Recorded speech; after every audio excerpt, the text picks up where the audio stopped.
What's up guys, thanks for joining the channel.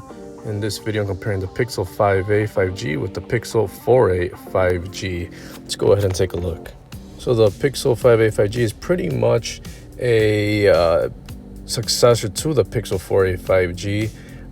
It brings a lot of the same stuff over, just a few improvements, but let's go ahead and see if it's worth the upgrade. So the Pixel 5a costs $450. Pixel 4a 5G launched with a price of $500. So they're both 5G phones. The Pixel 5a weighs in at 6.4 ounces.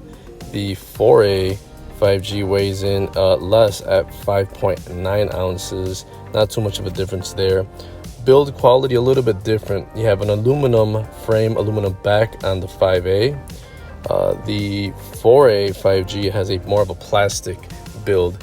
So although they're different builds, I consider it a tie because I usually slap on CPU cases for practical uses, to prevent scratches and dings and dents and prevent it from cracking and damage.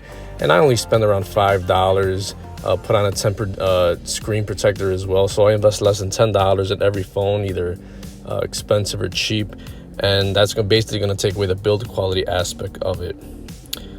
Moving on to the SIM card, both of these phones are special. They both have eSIMs, so that means you can have two different services on here, two different phone numbers, two different data plans. And also it's good if you're traveling, you could activate service without actually needing a physical SIM card. Not a lot of phones have that. It's pretty much just the Pixels, iPhones, and more expensive Samsungs. One bonus on the 5a 5G is IP67 dust and water resistance. You can get up to 1 meter for 30 minutes. To me, it's not a deal breaker. It doesn't really matter to me because I really take care of my phones. I don't have them around water or the pool or the shower or the kitchen with the sink and all that stuff. Some people are really outdoorsy and they want to have it all over the place, or you got kids and they might want to dump it in some water. So that might be something that might be interest to you. To me, it's not too much of a feature for me. So far both of these devices are pretty much on par in my view. Now we're talking about to the display. The 5a has a 6.3 inch display versus the 6.2 inch on the 4a, so similar size screen. They're both OLED displays, only at 60 hertz. It's not a big deal to me. 60 hertz, 90 hertz, 120 hertz. But one is, the new one's $50 less, and there's a lot of phones out there that are at $200 that have that 90 hertz, specifically OnePlus phones. So it's kind of, for $450, $500, it's kind of no excuse to not have a 90 hertz display for a lot of people. Resolution is the same at 1080p. So they're both PPI density is over 400. That's pretty good. Anything over 400 is pretty good in my book. But there's devices that cost less that offer the same 1080p PPI display. Both of these devices also have an always on display. So on the display wise, they're almost the same. No real winner there. Next is the software. They're running the exact same software, Android 11. They're going to get several years of updates. Clean version of Android. All your favorite apps will work exactly the same on both of these devices, and that's also with the same chip, the Snapdragon 765G, which is not high end, but it's not low end. It's upper mid range, and it's safe to say that this will handle pretty much all your daily activities except for high intensive gaming or high intensive video editing. But other than that, most people won't notice the difference. You'll do all your regular activities, such as WhatsApp, messaging, maps, music, video, hotspotting, Bluetooth, all that good stuff. Light gaming like Dead Trigger and Grand Theft Auto and even Call of Duty. That should work all pretty good.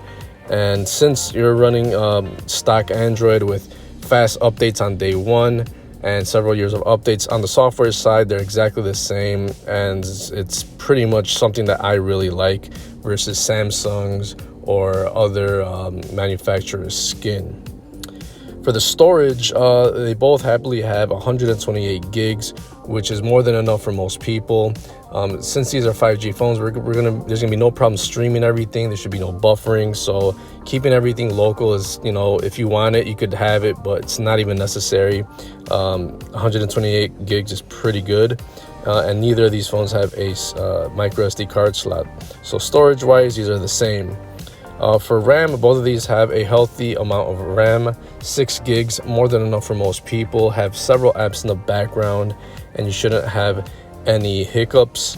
Although flagships have 8 gigs of RAM, most people won't notice the difference between 6 and 8, so that's pretty good right there.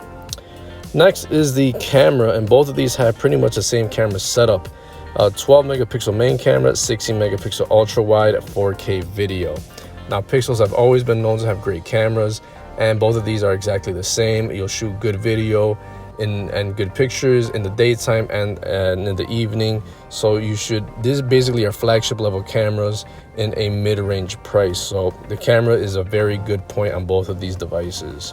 Selfie camera, same thing, 8 megapixels on the front, 1080p video, and you'll be pleasantly surprised by the quality of these selfie cameras.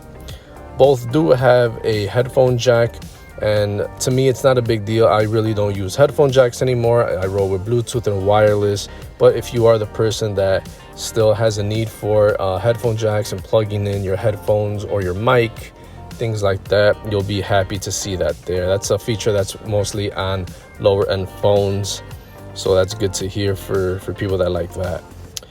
Both phones have Bluetooth 5.0, which will connect to your wireless speakers, your headphones, and your smartwatches. They both have NFC, mostly used for payment services for like Google Pay. Both have USB Type-C port for charging, nothing special there. And both have a rear-mounted fingerprint reader. Even though it's an old school way of unlocking your phone, it is very reliable. I have no gripes with that. And it's better than the in-display fingerprint readers, because those are sometimes kind of finicky, and they're found in mostly expensive devices. So I have no issues with the rear mounted fingerprint reader. Next is the battery. The Pixel 5a has a new and improved 4680 milliamp battery, while the Pixel 4a has a 3885 milliamp battery. So you got a new and improved battery, which will definitely give you 2 days of battery life. It's kind of iffy on the Pixel 4a. These are 5G phones, and anything less than 4500 milliamps is kind of iffy on 5G phones. So yeah, definitely there's improvement with the Pixel 5a's battery. It's finally on par. Definitely give you good battery life. That's always been one terrible thing about Pixels in the past, is the bad battery life. Not anymore. Both do have fast charging, but only at 18 watts. But yeah, the battery is one of the standout things about the Pixel 5a 5G. So what do I think about both of these devices after we've gone through all the specs? You pretty much know everything there is to know about these devices. Both of these devices are good devices. Price-wise, the Pixel 5a is just a little bit of an improvement on the Pixel 4a 5G. You got 5G, you got the big battery, you got the same good processor, the same camera system. The only thing that is pretty much the biggest difference maker here is going to be the $450 price tag and the bigger battery. Those are, to me, the most important things.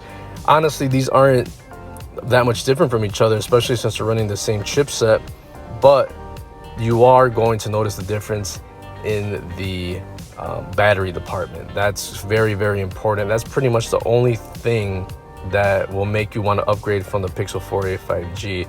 Build quality might be a little bit different. It might have that IP dust and water resistance, but for a lot of people, I don't think it'll make a difference. So if you could find the Pixel 4a 5G used for around $350 possibly. But at $450, a Pixel 5a 5G is pretty much a flagship killer, best Android phone you could get. It has all the flagship features, but for only half the price.